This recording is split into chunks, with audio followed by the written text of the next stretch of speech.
El hombre que vendió una religión y la hizo valer 47.000 millones de dólares.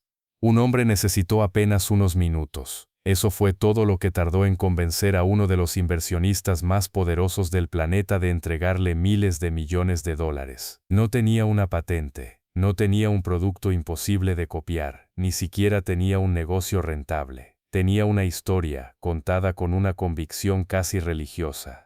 Y esa historia, en su mejor momento, llegó a valer 47.000 millones de dólares.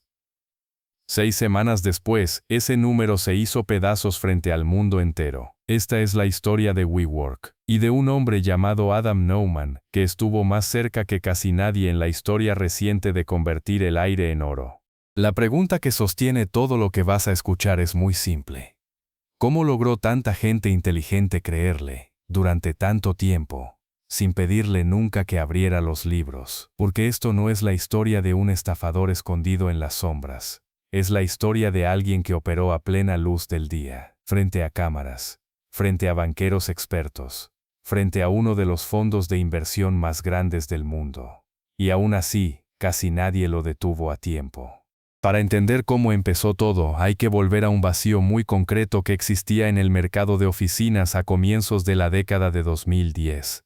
En aquel momento, alquilar un espacio de trabajo significaba firmar contratos rígidos, de 5 o 10 años, pensados para corporaciones grandes y estables. Una startup de 5 personas, que podía duplicar su tamaño en 6 meses o desaparecer en uno, simplemente no encajaba en ese sistema. Existía una grieta entre lo que el mercado ofrecía y lo que una nueva generación de trabajadores necesitaba. Y en esa grieta se metió Adam Neumann. Nacido en Tel Aviv en 1979, Neumann pasó parte de su juventud en un kibutz israelí, una comunidad donde las personas compartían recursos, espacios y un fuerte sentido de pertenencia. Esa experiencia no se quedaría en el pasado. Años después se convertiría en el corazón de su discurso de ventas. No hablaría de metros cuadrados, hablaría de comunidad, de propósito, de elevar la conciencia del mundo, y resultaría ser, sin que nadie lo supiera todavía, su arma más poderosa. En 2008, Neumann y su socio Miguel McKelvey probaron una primera versión de la idea en Brooklyn, un espacio de coworking ecológico llamado Green Desk, que vendieron poco después. Con ese dinero, en 2010, fundaron WeWork en Manhattan. Un promotor inmobiliario llamado Joel Schreiber puso 15 millones de dólares por una tercera parte de la compañía. En abril de 2011 abrió la primera sede oficial en el barrio de Soho. Paredes de ladrillo a la vista, muebles de diseño, cerveza gratis. Un ambiente que parecía más una fiesta que una oficina. Despojado de todo el discurso aspiracional, el negocio era en realidad bastante simple. WeWork firmaba arrendamientos larguísimos de 10 o 15 años, con propietarios de edificios.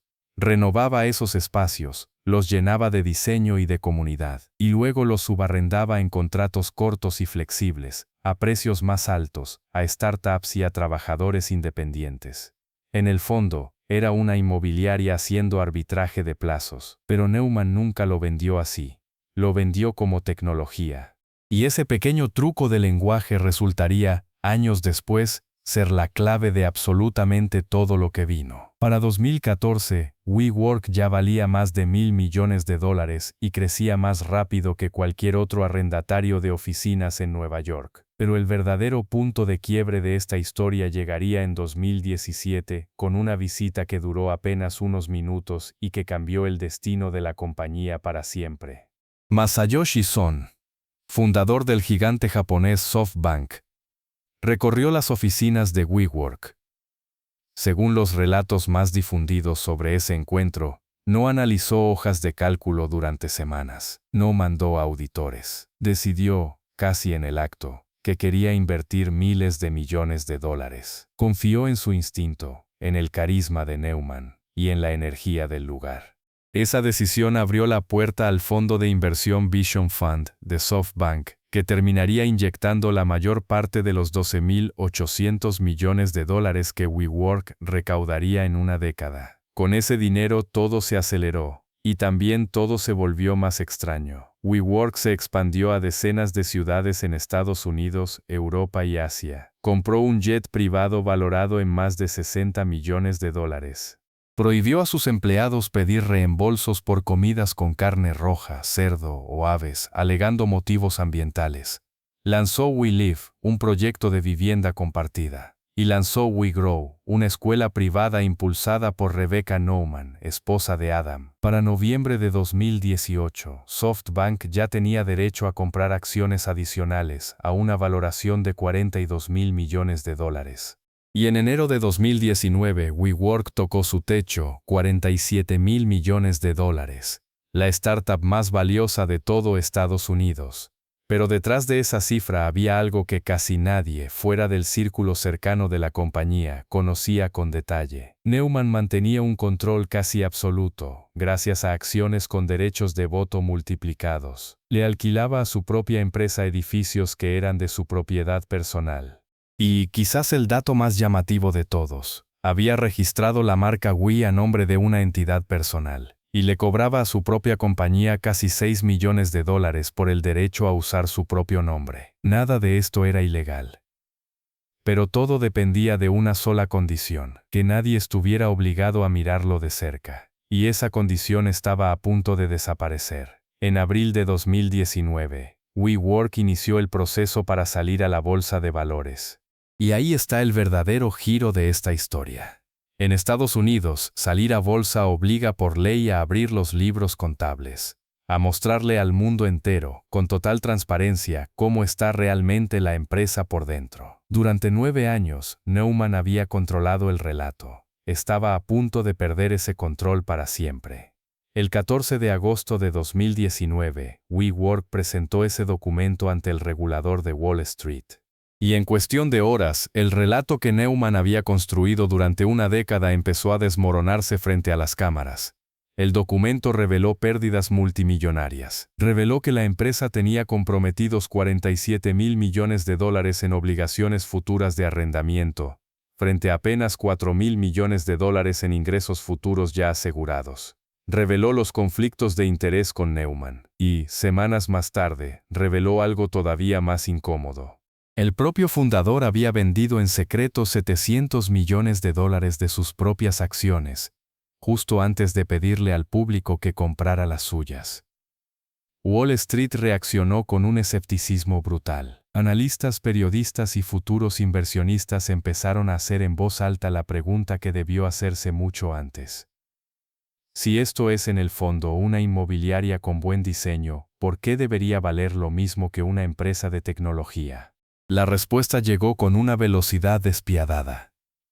En cuestión de días, la valoración estimada de la compañía empezó a caer en cascada.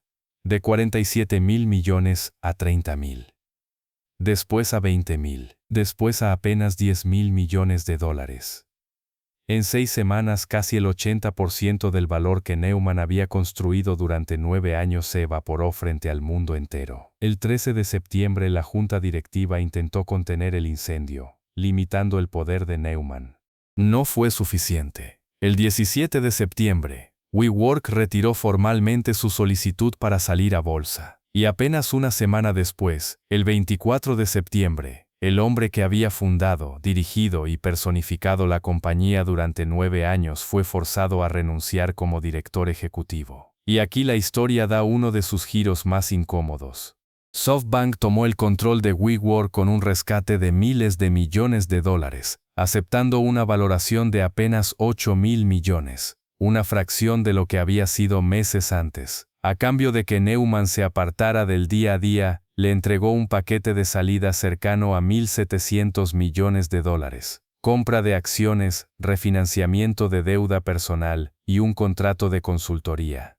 Mientras tanto, miles de empleados de WeWork perdían sus puestos de trabajo, en la misma reestructuración que convertía a su fundador, una vez más, en multimillonario. El hombre que había construido la burbuja salía de ella, de todos modos, ganando. Pero el colapso de Neumann no fue el final de WeWork, solo el final de una era. En febrero de 2020, SoftBank nombró a un nuevo director ejecutivo, Sandeep Masrani, un veterano del sector inmobiliario sin nada del perfil de visionario que había definido a su predecesor. Su trabajo era simple y nada glamoroso: recortar costos, renegociar arrendamientos y devolverle a la compañía algo de disciplina financiera. Apenas comenzaba ese proceso de orden cuando llegó un golpe que nadie había previsto. La pandemia de 2020 vació, de un día para otro, millones de oficinas alrededor del mundo. El negocio entero de WeWork, construido sobre la idea de que la gente siempre necesitaría un espacio compartido para trabajar, quedó cuestionado desde su raíz misma. Aún así, la compañía sobrevivió, y en octubre de 2021, finalmente logró salir a bolsa. No por la vía tradicional, que había fracasado 2 años antes, sino fusionándose con una empresa llamada Vogue Acquisition Corporation, un mecanismo conocido por sus siglas en inglés, SPAC, que permite cotizar en bolsa con mucho menos escrutinio público. WeWork empezó a cotizar bajo el símbolo We, pero a una valoración de apenas $9.000 millones, una quinta parte de lo que había valido 2 años antes, en la peor versión de sí misma. El problema de fondo, sin embargo, nunca desapareció.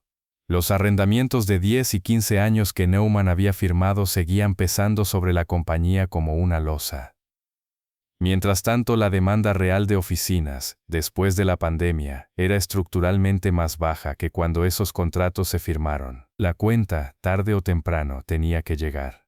En agosto de 2023, WeWork tuvo que consolidar sus acciones, una por cada 40 existentes, solo para evitar ser expulsada de la bolsa por tener un precio demasiado bajo. Un mes después, dejó de pagar los intereses de su deuda, y el 6 de noviembre de 2023, su acción fue suspendida, ante rumores de quiebra inminente. Al día siguiente, esos rumores se confirmaron. La compañía, que en su mejor momento valió $47.000 millones, se declaró formalmente en bancarrota.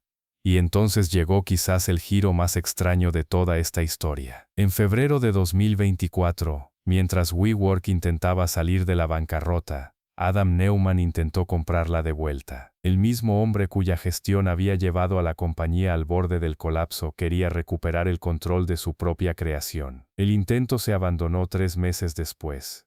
En su lugar, la compañía de software inmobiliario Yardi Systems terminó controlando, a través de una filial, alrededor del 60% de la WeWork reestructurada, junto con una participación menor de SoftBank y de otros inversionistas. Neumann, por su parte, no se retiró del mundo de los negocios. En octubre de 2024 anunció el lanzamiento de Flow, una nueva compañía centrada en espacios de vivienda y trabajo.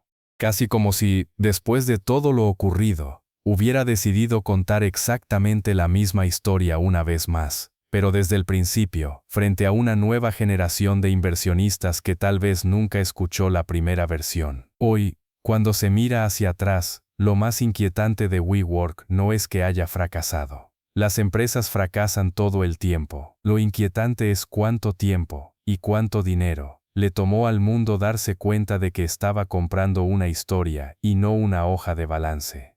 Inversionistas sofisticados, bancos centenarios y uno de los fondos más poderosos del planeta confiaron en un relato durante años, sin exigirle nunca el rigor que cualquier negocio normal habría tenido que demostrar desde el primer día. Esa pregunta no se quedó enterrada junto con los $47.000 millones de WeWork. Vuelve cada vez que una nueva generación de empresas promete cambiar el mundo, recauda sumas astronómicas y alcanza valoraciones que casi nadie se atreve a cuestionar en voz alta. La historia de Adam Neumann no terminó en 2019, solo cambió de protagonista, de industria, y está esperando, en algún lugar, a que alguien finalmente pida ver los libros.